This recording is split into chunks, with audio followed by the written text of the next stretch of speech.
Il existe des milliers d'applications qui permettent de communiquer usant de technologies toujours plus diverses. Une multitude d'interfaces qui relèvent du même principe.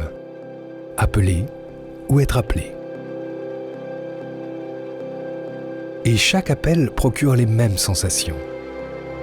L'adrénaline silencieuse, la curiosité de savoir qui nous appelle et pourquoi. Le premier appel que nous avons reçu est celui de nos parents.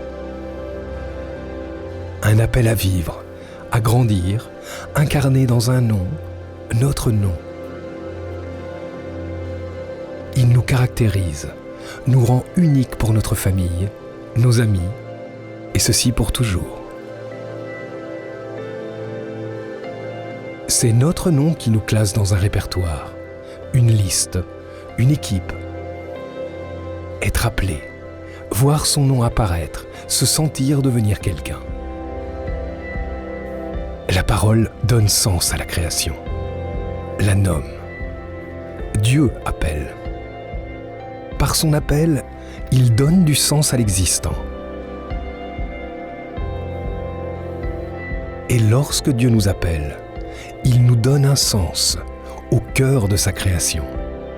Seul son appel peut nous transformer, au point de nous faire parfois changer de nom, comme Abraham qui devient Abraham, ou Simon qui devient Pierre, Martin qui devient frère Jean, Céline qui devient sœur Isabelle, Jorge Mario qui devient pape François.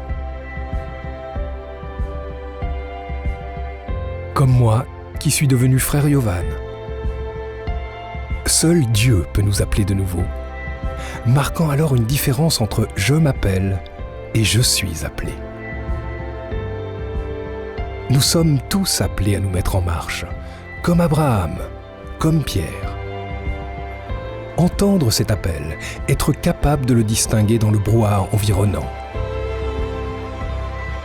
Prêter l'oreille. Se retirer. L'entendre enfin. Écouter sa parole. Discerner et, confiant, devenir acteur du plan de Dieu.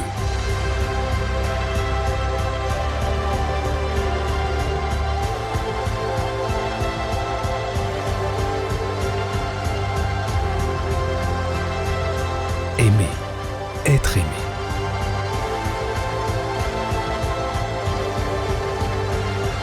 Quand l'appel vient de Dieu, à nous de redoubler d'imagination pour y répondre de 1000 façons.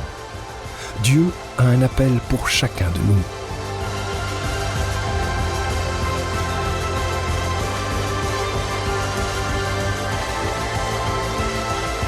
Et notre réponse se résume dans un nom, celui du Christ, Jésus.